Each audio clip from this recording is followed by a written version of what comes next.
જ્યારે બી કંઈક ચટપટું અને કંઈક tasty same to same restaurant જેવું ખાવાની ઈચ્છા થાય પણ ઘરે કંઈક શાક ના હોય અને વિચારીએ કે એવું તો શું બનાવીએ, તો ત્યારે આ આખી ડુંગળીનું શાક જરૂરથી ટ્રાય કરજો. ખરેખર તમે રેસ્ટોરન્ટના શાકને ભૂલી જશો, એટલું ટેસ્ટી અને એટલું સરસ આખી ડુંગળીનું જ શાક બનીને રેડી થાય છે. ઘરમાં જેટલા બી હશે બધા આંગળા ચાટતા રહી જાય, એટલું ટેસ્ટી આ શાક બને છે, કંઈક અલગ રીતે અને કંઈક નવી રીતથી. ચલો આજે આપણે બનાવીએ આખી ડુંગળીનું શાક. આ આખી ડુંગળીનું શાક તમે એકવાર બનાવી દીધું ને, મારી ગેરંટી છે દર અઠવાડિયે તમારે તો એકવાર તો આ રેસીપી બનાવવી જ પડશે. એક મિક્સર જાર લઈ લઈશું, એમાં 7 થી 8 કળી આપણે લસણ નાખીશું. એક નાનો કટકો આપણે આદુનો લેવાનો છે. આદુને પહેલા આપણે છોલી લેવાનું અને બરોબર વોશ કર્યા પછી જ લેવાનું છે, એ પહેલા નથી લેવાનું. અને કંઈક એને આપણે આવી રીતે મોટું મોટું સમારી લઈશું. 3 થી 4 લીલા મરચાં લેવાના છે. મરચાં તમે તમારા તીખાસ જે પ્રમાણે ખાતા હો એ પ્રમાણે લઈ શકો છો. એને બી આપણે આવી રીતે મોટું મોટું સમારી. હવે આની અંદર આપણે લીલા દાણા ઉમેરીશું. લીલા દાણા આપણે આખા જ ઉમેરવાના છે દાળખીઓ સાથે. એની જે દાળખીનો જે ટેસ્ટ આવશે આ શાકમાં બહુ જ સરસ આવે છે. ખરેખર તમે જેવા રેસ્ટોરન્ટમાં શાક મળે છે ને એવી જ આજે હું તમને શાકની રેસીપી બતાવું છું. એકવાર તમે આવી રીતે બનાવી લો, તમને ખરેખર રેસ્ટોરન્ટનું ખાવાનું ભૂલી જાઓ, એટલું ટેસ્ટી આ શાક બને છે. જે નાની નાની ડુંગળી આવે છે ને એ મેં 4 નંગ લીધી છે અને એને પણ આપણે આવી રીતે મોટું મોટું સમારી લેવાનું છે. નાની ડુંગળી ના હોય તો તમે એક મોટી ડુંગળી પણ નાખી શકો છો. હવે મેં અહીંયા 3 ટામેટા લીધા છે. એ નાની સાઈઝના ટામેટા છે એટલે હું 3 નાખું છું. અગર મીડિયમ સાઈઝના કે મોટી સાઈઝના ટામેટા હોય, મીડિયમ સાઈઝના હોય તો 2 નાખજો, મોટી સાઈઝના હોય તો 1 નાખી શકો છો. મેં અહીંયા નાના ટામેટા હતા એટલે 3 ટામેટાનો ઉપયોગ કર્યો છે. એને પણ આપણે આવી રીતે મોટું મોટું સમારી લઈશું. જો કંઈક આવી રીતે. જ્યારે બધું સરસ આપણું વટાઈ જાય તો એને આપણે સરસ રીતે ક્રશ કરવાનું છે. આપણે એની પેસ્ટ બનાવવાની છે. આપણે દરદરું ક્રશ નથી કરવાનું, આપણે એની પેસ્ટ બનાવીને રેડી કરવાની છે. જો કેટલી ઘટ અને કેટલી સરસ આની આ પેસ્ટ બનીને રેડી થઈ ગઈ છે. બસ આવી જ ઘટ અને આટલી સરસ પેસ્ટ બનાવીને રેડી કરી દઈશું. હવે આને આપણે સાઈડમાં મૂકી દઈશું. હવે આપણે ડુંગળીનું શાક બનાવવાના છીએ તો એની જે ડુંગળીની પસંદગી છે, જો કંઈક આવી રીતે એકદમ નાની નાની ડુંગળીની પસંદગી કરવાની, જેથી આપણે આખી ડુંગળીનું શાક બનાવી શકીએ. અગર આવી રીતે નાની નાની ડુંગળી ના હોય તો પણ ચિંતા નહીં, એક મીડિયમ સાઇઝની ડુંગળી લેવાની અને એના મોટા મોટા કટકા આપણે કરી લેવાના છે. જો આવી રીતે નાની નાની ડુંગળીને પહેલા આપણે છોલીને સરસ પાણીથી ધોઈ લઈશું અને પછી આવી રીતે આપણે વચ્ચે એના કાપા મૂકવાના છે. જો આ તમે જોઈ શકો છો કઈ રીતે મેં એના કાપા મૂક્યા છે. બસ આવી જ રીતે બધી ડુંગળીમાં આપણે કાપા મૂકી દેવાના છે. ડુંગળીનો જે પૂંછનો ભાગ નહીં, જે ઉપરનો ભાગ હોય ને એ બાજુ જ આપણે કાપા મૂકવાના છે. પૂંછની બાજુ કાપા નથી મૂકવાનો, એ આપણે ખાસ કરીને ધ્યાન રાખવાનું. હવે જ્યારે બધું કપાઈ જાય પછી આપણે એક તોડું લઈ લઈશું. આવી રીતનું ચમચા તો બધાના ઘેર હોતા જોઈએ જેનાથી આપણે શાક હલાવતા હોઈએ. એ બસ આ ચમચાથી આપણે 4 ચમચ જેટલું તેલ ઉમેરવાનું છે. આ ચમચ હું તમને એટલે બતાવું છું કે તમને ખબર પડે કે ચમચી અને ચમચામાં શું ફેર પડે છે. બસ 4 ચમચા જેટલું આપણે તેલ લઈ લઈશું. તેલને થોડું ગરમ થવા દઈશું અને જે ડુંગળી આપણે આવી રીતે કાપા મૂકી હતી એને આપણે સહેજ ફ્રાય થાય એટલે એમાં ઉમેરી દઈશું તેલમાં. આપણે એને બહુ હલાવવાનું નથી, નહીં તો ડુંગળી તૂટી શકે છે. બસ થોડુંક જ એક જ વાર આવી રીતે હલાવીને એને 2 મિનિટ માટે આપણે સરસ રીતે ફ્રાય થવા દઈશું. જ્યારે એક બાજુ સરસ રીતે ફ્રાય થવા આવે તો એકદમ હલકા હાથે આપણે એને ફેરવીશું અને પછી આપણે એને કાઢી લઈશું એક ડીશમાં. બહુ વધારે પડતી આપણે ફ્રાય નથી કરવાની, એટલી જ ફ્રાય કરવાની છે 2 મિનિટ માટે કે એની અંદરનું જે પાણીનો ભાગ હોય એ નીકળી જાય. બસ એટલી જ, અને સહેજ કલર પકડે ત્યાં સુધી આપણે એને ફ્રાય કરવાની છે.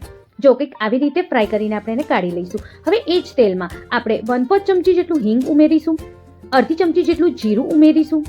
જીરું શાક શેકાવા આવે એટલે આપણે જે બધી ગ્રેવી આપણે ક્રશ કરીને મૂકી હતી એને ઉમેરી દેવાની છે. અને હવે જો જે મિક્સર જારમાં આપણે ગ્રેવી બનાવી હતી એમાં થોડુંક જ 1/4 કપ જેટલું પાણી ઉમેરીને એને સરસ રીતે મિક્સ કરીને સાઈડમાં મૂકી દઈશું. આ પાણીનો ઉપયોગ આપણે પછી કરવાના છીએ. હવે જે આપણે ગ્રેવી નાખી હતી એને બરોબર આપણે મિક્સ કરી દઈશું જેથી એ તેલમાં સરસ રીતે શેકાય. આપણે આ ગ્રેવીને પહેલાં સરસ રીતે શેકવી બહુ જ જરૂરી છે, કારણ કે એની અંદર જે બી એક્સ્ટ્રા પાણી છે એ આપણે બાળવું જરૂરી છે. આનાથી જ જે ગ્રેવીનો જે ટેસ્ટ છે એ બહુ જ સરસ આવે છે. ઢાંકીને આપણે 2 થી 3 મિનિટ માટે જ્યાં સુધી તેલ છૂટે ત્યાં સુધી આપણે એને શેકવાની છે. જો તમે જોતા હશો કે હજુ પણ એમાં પાણીનો ભાગ બહુ છે, એકદમ સરસ રીતે તેલ નથી છૂટ્યું, તો હજુ પણ આપણે એને 2 થી 3 મિનિટ માટે હજુ એને સરસ રીતે શેકાવા દઈશું. પાણી બાળવાના તો ઘણા બધા રસ્તા હોય છે, પણ આપણે જ્યારે આવી રીતે શેકીએ ને ત્યારે એની અંદર જે ફ્લેવર આવે બધા મસાલાનો એ બહુ જ સરસ આવે. બસ હવે ફરીથી આપણે એને ઢાંકી દઈશું અને મીડિયમ ફ્લેમ ઉપર આપણે એને 2 થી 3 મિનિટ માટે શેકાવા દઈશું. જો હવે તમે જોતા હશો કેટલું સરસ તેલ છૂટી ગયું છે. જ્યારે આવું તેલ છૂટે ને ત્યાં સુધી જ આપણે ગ્રેવીને શેકવાની છે. બહુ વાર નથી લાગતી, લગભગ 10 થી 15 મિનિટમાં જ આ શાક બનીને આપણું રેડી થઈ જાય છે. જ્યારે ગ્રેવીમાં તેલ છૂટે ને પછી આપણે એક નાની ચમચી જેટલું ચણાનો લોટ ઉમેરવાનો છે. આનાથી શું થશે, જે ગ્રેવી છે એની અંદર જેટલું બી એક્સ્ટ્રા પાણી હશે એ બી બળી જશે અને ગ્રેવી આપણી થીક પણ થઈ જશે. જો કંઈક આવી રીતે જે ચણાનો લોટ છે એ વધારાનો બધું પાણી લઈ લેશે અને એકદમ ગ્રેવી ઘટ અને એકદમ સરસ થઈ જશે. ચણાનો લોટ નાખીએ એટલે આવી રીતે મિક્સ કરતા જવાનું અને ચણાના લોટની ગ્રેવી સાથે શેકતા જવાનું છે. તમે પહેલા પણ ચણાનો લોટ નાખી શકો છો, પણ શું થાય કે ગ્રેવીની અંદરનું જે પાણી છે ને એ બધું ચૂસી લે અને ગ્રેવીમાં જે ટેસ્ટ આવવો જોઈએ ને એ ના આવે. એટલે આપણે પહેલાની ચણાનો લોટ નાખવાનો, પછી નાખવાનો. હવે બધા મસાલા કરવાના. મીઠું આપણે સ્વાદ મુજબ નાખવાનું. 1 ચમચી જેટલું આપણે લાલ મિર્ચ પાવડર નાખવાનું, 1 ચમચી જેટલું ધનિયા પાવડર નાખવાનું, 1 ચમચી જેટલું આપણે ગરમ મસાલો ઉમેરવાનું અને 1/4 ચમચી જેટલું આપણે આમાં હલ્દી પાવડર નાખવાનું છે.